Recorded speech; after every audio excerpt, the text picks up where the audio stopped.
Liberando su potencial.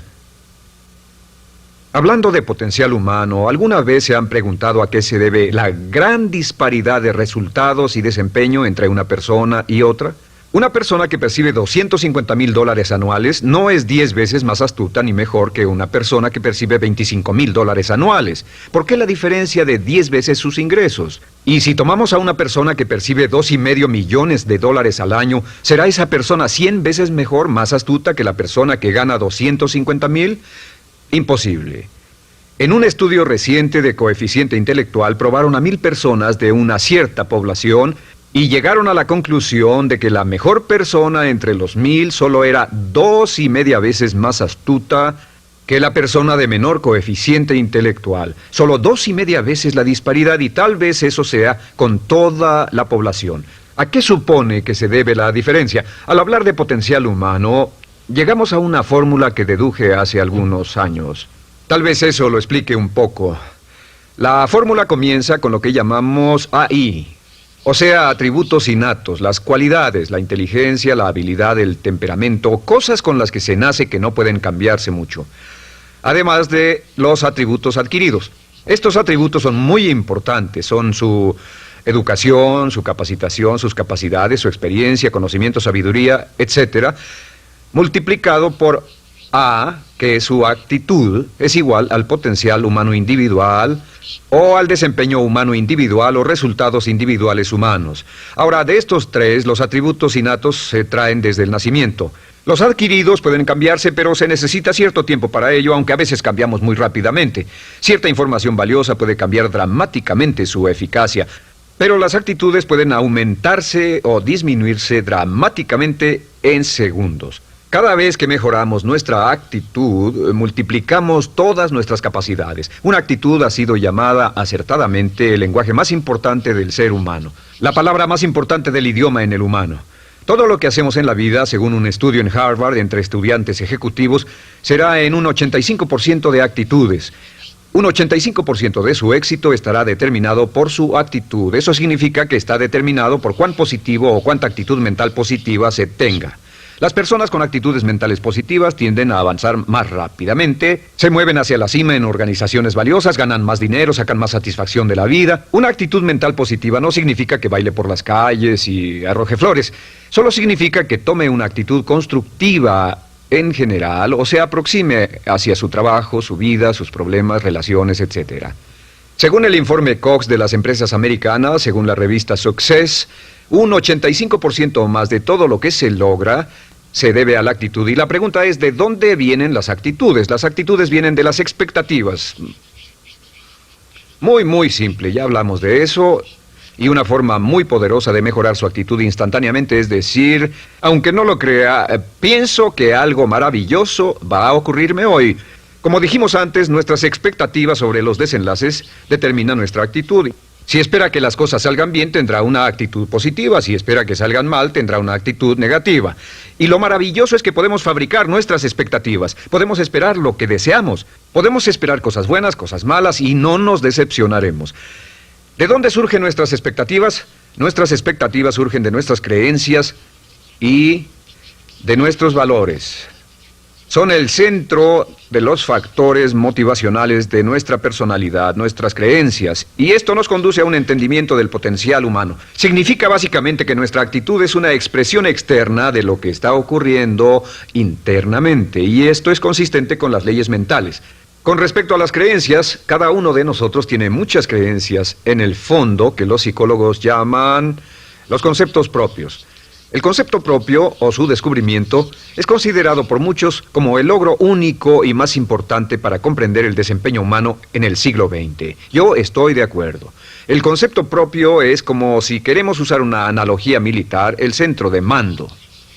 O si queremos usar una analogía técnica, es el programa central de su computadora básica.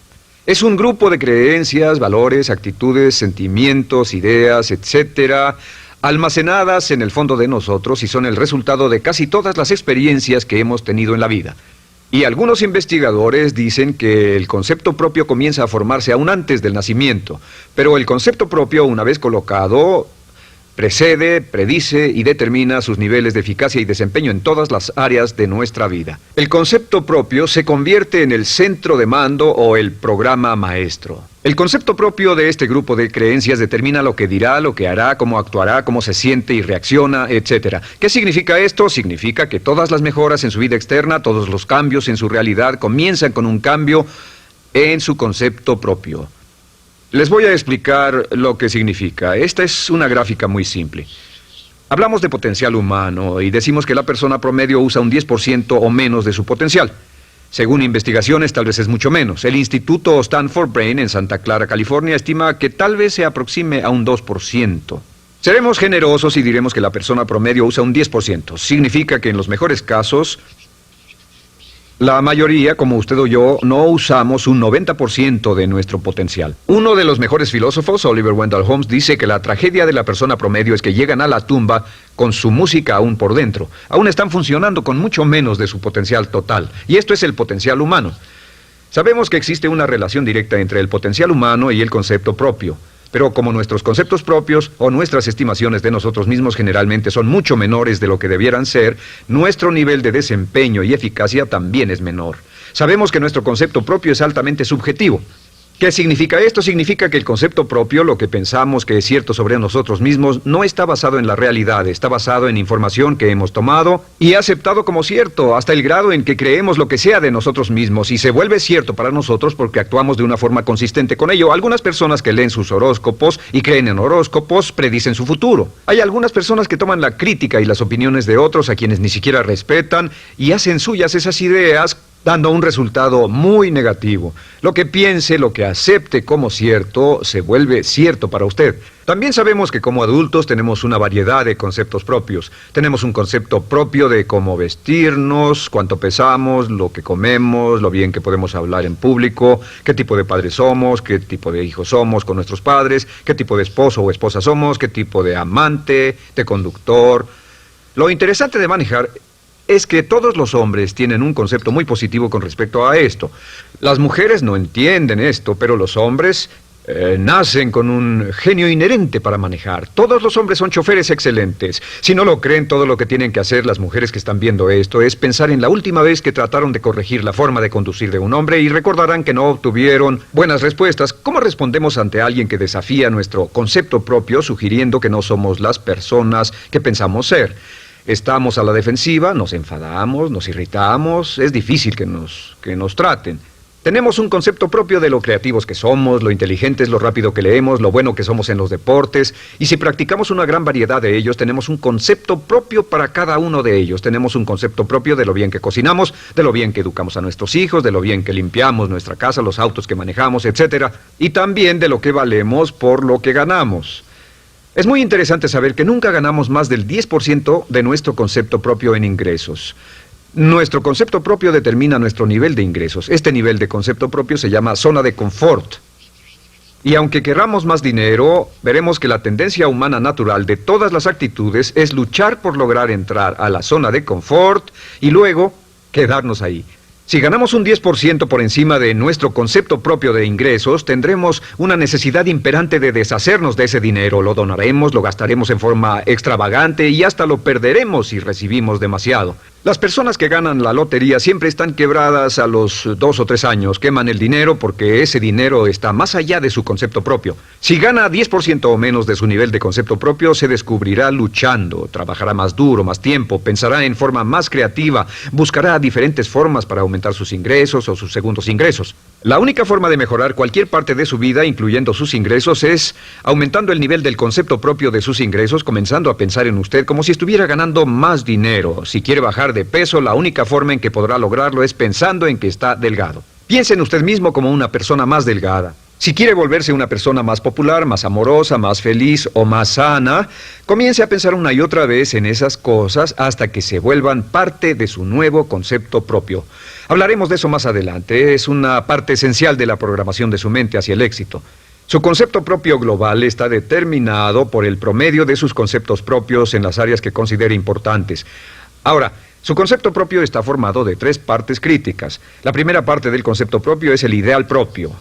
El ideal propio es la persona que más desearía ser, es su idea de lo que constituye un ganador, es su visión ideal de lo mejor que puede ser usted. Nada más, una de las cosas que sabemos de las personas con éxito es que las personas con éxito tienen ideales propios muy claros, ideales claros de quién quieren ser en el futuro. Las que no tienen éxito tienen ideales muy vagos. El número 2 es la autoimagen. La autoimagen es como un retrato de cómo se ve a sí mismo y lo que piensa de sí mismo. La autoimagen es el espejo interno, es como se percibe a sí mismo ahora en su desempeño actual, en forma cotidiana. La tercera parte es su autoestima. Su autoestima es cómo se siente consigo mismo.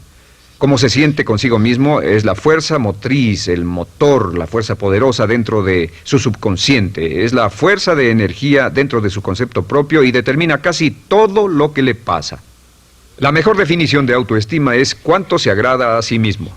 Cuánto se agrada a sí mismo como esposo, cuánto se agrada a sí mismo como empleado, cuánto se agrada a sí mismo como jefe, como inversionista, como orador profesional, como atleta, etcétera. Según se agrade a sí mismo, su nivel de autoestima, su sentimiento emocional global respecto a cualquier área de su vida, determina su desempeño y su eficacia en dicha área.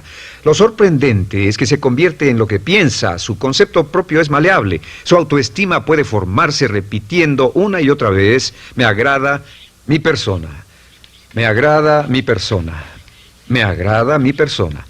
Me agrada mi persona, me agrada mi persona, me agrada mi persona. Entre más se repita, me agrada mi persona, me agrada mi persona, entre más lo repita una y otra vez, más crecerá su autoestima y entre más crezca su autoestima, más crecerá su concepto propio global. Cuando crezca su concepto propio global, su desempeño será mejor en todo lo demás que emprenda. Cada vez que diga, me agrada mi persona, me agrada mi persona, me agrada mi persona, me agrada mi persona, me agrada, será como bombearse psicológicamente. Todo lo que pase que haga que su autoestima suba, hará que se comporte mejor. Todo lo que haga que su autoestima baje hará que se comporte peor, que cometa errores, que sea infeliz, etc. Un punto crítico de agradarse a sí mismo, sobre autoestima y agradarse a sí mismo, es que, número 1, nunca puede querer a nadie más de lo que se quiere a sí mismo. Que su nivel de autoestima es determinante de la calidad de relaciones que tenga con los demás. Y número 2 es que nunca puede esperar que nadie más lo quiera o respete más de lo que se respeta a sí mismo. Cuanto se agrade o se respete a sí mismo, determina sus actitudes hacia usted. Todas las escuelas de psicología actualmente están de acuerdo en el hecho de que depende de lo que usted realmente se quiera y se respete a sí mismo como un ser humano valioso e importante, tiene efecto sobre todo lo que le pase. Cuánto se agrade a sí mismo y lo que puede hacer es mejorar su autoestima diciendo me agrada mi persona, me agrada mi persona, me agrada mi persona, me agrada mi persona. Y esto nos lleva a la pregunta, ¿de dónde viene el concepto de autoestima? Y descubrimos que el concepto propio es maleable, puesto que no nace con este concepto propio, no nace con ninguna idea sobre sí mismo, no nace con autoimagen ni autoestima, nace en cierto modo como potencial propio. Es la mejor forma de plantearlo. La persona promedio llega al mundo como potencial puro. Y no tiene el concepto propio de que todo lo que es ahora, todo sentimiento que tiene, toda actitud o valor, tuvo que aprenderlo en el transcurso de su vida. También sabemos que el niño llega al mundo con una necesidad imperante de amor y contacto. Y como una gran cantidad de investigaciones lo indican, necesitamos mucho amor y contacto durante toda nuestra vida, pero en especial durante nuestros años de formación, porque de niños aprendemos quiénes somos, cuánto valemos, si somos importantes, inteligentes, amorosos, chistosos. Todo esto lo aprendemos por la forma en que nuestros padres nos tratan. Si nuestros padres, nuestros parientes, tíos o tías, en especial nuestros padres, nos tratan como si fuéramos realmente importantes, crecemos pensando que somos realmente importantes, pero si nuestros padres no lo hacen, pasa algo más. Sabemos que los primeros años de vida son los más importantes para el desarrollo del concepto propio, que un niño comienza a partir de cero. El niño nace sin saber quién es él o ella. Son sumamente valiosos el primero, segundo, tercero, cuarto y quinto años de vida. Algunos psicólogos pensaban que eran los 5 primeros años, pero ahora dicen que son los 3 primeros años. En sus 3 primeros años de vida el niño aprende quién es y dicen que si se les da suficiente cantidad y buena calidad de amor en los 3 a 5 primeros años, los prepara usted de por vida. Los coloca en una base sólida de autoestima y confianza en sí mismos, valor e importancia realmente. Existe una relación directa entre la calidad y la cantidad de amor y el desarrollo de una personalidad sana. Entre más amor, amor incondicional, reciba un niño en sus años formativos, más fuerte será la base de su personalidad. El reverso de la educación es que casi todos los problemas de psicosis, neurosis, perturbaciones de la personalidad y problemas de comportamiento surgen de los problemas que se tengan con el concepto propio. Ahora observemos a los adultos. Aquí está nuestra personalidad adulta. Si nos observamos, podemos llegar a reparar nuestras bases, por así decirlo, repitiéndonos una y otra vez: me agrada mi persona, me agrada mi persona, me agrada mi persona, y llevamos ese concreto reparador hacia la base de nuestra personalidad. Los niños necesitan el amor como las rosas necesitan la lluvia. Los niños que carecen de amor a menudo mueren por escasez de amor.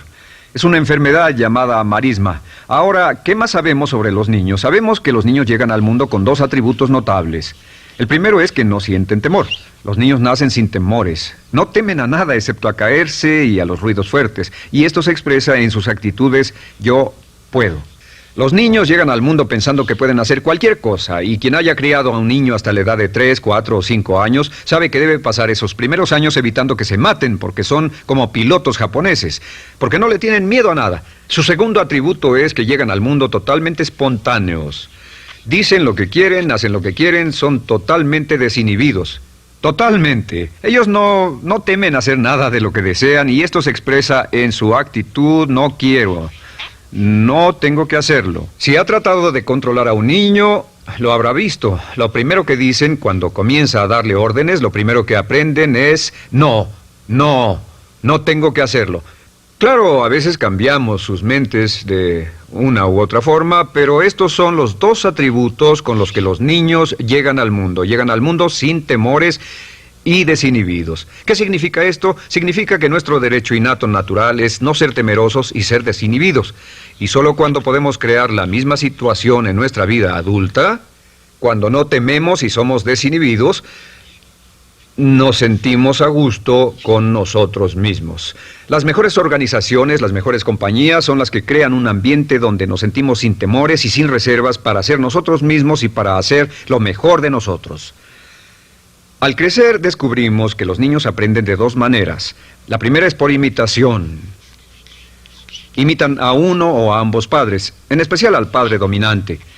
Algunas veces el padre dominante cambiará cuando crezca el niño, y a veces los niños imitan al padre, a veces a la madre, pero aprenden por imitación. Muchas características y hábitos que tenemos como adultos los aprendimos de nuestros padres. ¿Alguna vez ha tenido la ocasión de gritarle o reñirle a uno de sus hijos? Verá que le dice las mismas cosas que le dijo su padre a usted cuando era niño. Así que imitamos. A veces imitamos su caminar, a veces su forma de hablar, a veces imitamos sus valores, sus creencias, etc. Aunque esos valores y esas creencias no tengan ningún valor. ¿Por qué? Porque nuestros padres eran así cuando nosotros éramos niños. La segunda forma en que aprendemos es pasando de la incomodidad, lo que no se siente bien, hacia la comodidad. Freud llamó a esto el principio del placer. O sea que nos movemos hacia aquello que nos hace sentir cómodos, lo que nos da placer, lo que nos hace sentir bien con nosotros. Nos movemos de la incomodidad hacia la comodidad. Así es como aprendemos a no mojar el pañal, por ejemplo. Sabemos que no es agradable caminar con popó o pipí en nuestros pañales. Vemos lo que hacen nuestros padres, vemos lo que nuestros parientes hacen y decimos: estas personas no hacen lo que yo. Así aprendemos a caminar y lo demás. Así que de la incomodidad hacia la comodidad. Durante toda nuestra vida, por cierto, así es como aprendemos. Imitamos leyendo lo que otras personas hacen, estudiando libros y en el trabajo, imitamos cuando vamos a la escuela, y hacemos lo que nos da resultados positivos, lo que nos da refuerzos positivos, y hacemos cada vez menos las cosas que nos causan incomodidad o dolor. Ahora, muy temprano en la vida, como equivocación o como resultado de una equivocación que los padres cometen en la crianza, los niños comienzan a aprender hábitos y patrones negativos. Los patrones y hábitos negativos tienen sus raíces principalmente en la crítica destructiva. La crítica destructiva comienza muy temprano en la vida, a veces en los primeros meses. Y la crítica destructiva la usan los padres para dirigir y controlar a sus hijos. Desafortunadamente, tiene un efecto muy peligroso y dañino sobre nosotros, ya que la crítica destructiva tiende a minar la integridad de la personalidad del niño.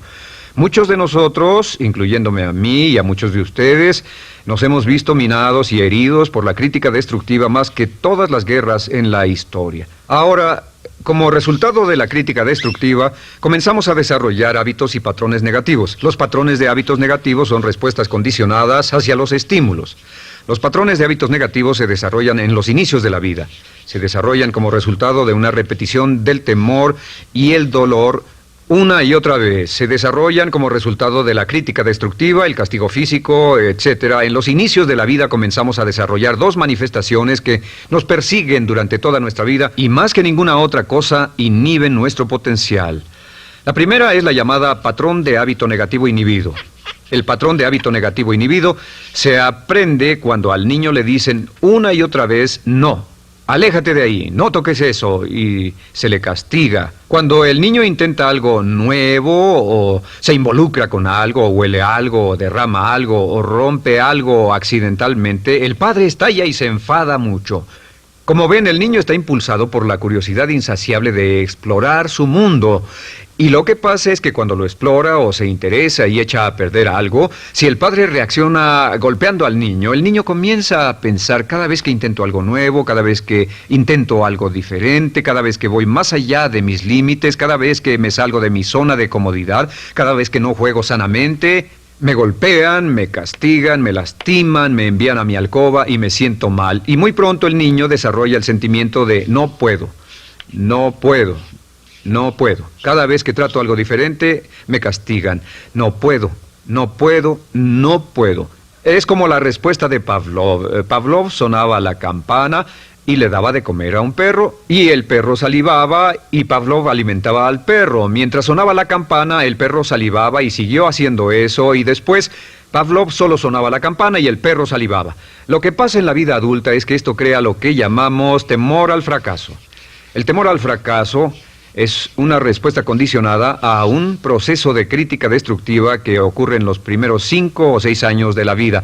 El temor al fracaso automáticamente nos activa, nos sentimos ansiosos, tensos, intranquilos, sentimos presiones y estrés en nuestro plexo solar, sentimos ganas de retirarnos del evento, y el temor al fracaso es la razón principal por los fracasos en la vida adulta. Es la razón principal por la que evitamos cumplir plenamente nuestro potencial. De hecho, todos los patrones de hábitos negativos se experimentan en el cuerpo físico.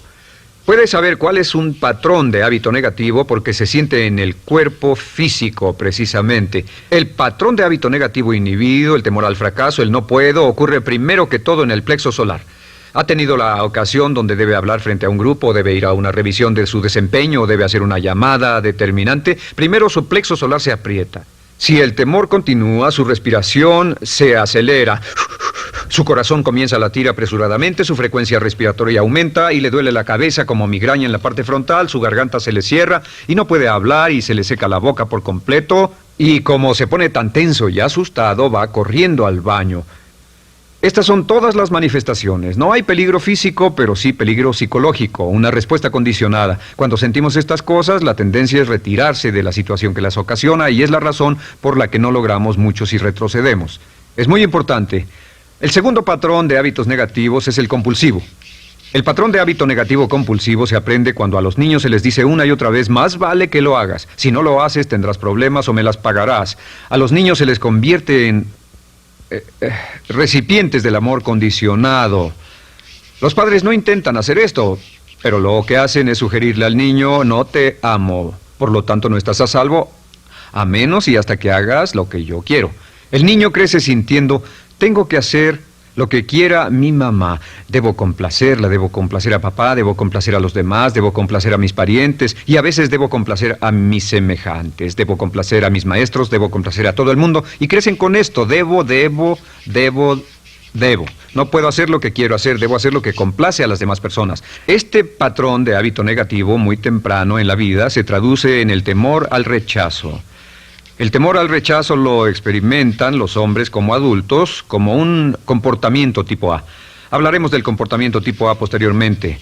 El comportamiento tipo A es una necesidad compulsiva o excesivamente compulsiva de complacer de algún modo a alguien sin normas de comportamiento, prácticamente sin pensarlo. El temor al rechazo nos impulsa, nos hace muy sensibles a las necesidades de los demás. Hacemos cosas que otras personas quieren, no hacemos lo que nosotros queremos. Siempre estamos tratando de complacer a los demás. Tenemos preocupaciones o nos importan las opiniones, sentimientos y actitudes de otros hasta el punto donde ocultamos nuestras necesidades. El temor al rechazo se siente en la columna del cuerpo. Se divide el cuerpo a la mitad y se siente hacia abajo en la mitad posterior del cuerpo. El primer lugar donde comienza a sentirse el temor al rechazo es generalmente en los hombros y el cuello. Nos sentimos entumidos, duros, tensos. Cuando tenemos mucho que hacer sentiremos un estrés tremendo en la columna. Los músculos se estiran en la parte posterior. A veces se manifestará como flebitis y venas varicosas y a menudo nos darán dolores de cabeza en la parte posterior de esta porque las arterias carótidas que llevan la sangre hasta la cabeza, los músculos a su alrededor se contraen y la cantidad de sangre que fluye hacia la cabeza fluye más lentamente y se siente un terrible dolor de cabeza en la parte posterior.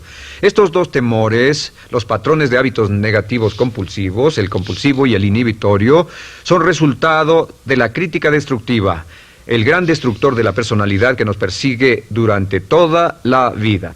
Y lo maravilloso de todo esto es que como son patrones de hábitos aprendidos, podemos olvidarlos. Podemos acabar con el temor al fracaso que nos detiene. Podemos acabar con el temor al rechazo que hace que hagamos cosas que complacen a los demás en vez de complacernos a nosotros, trabajando con nuestra propia autoestima. Porque existe una relación inversa entre la autoestima y el patrón de hábitos negativos. Porque entre más se agrade a sí mismo, menos teme al fracaso.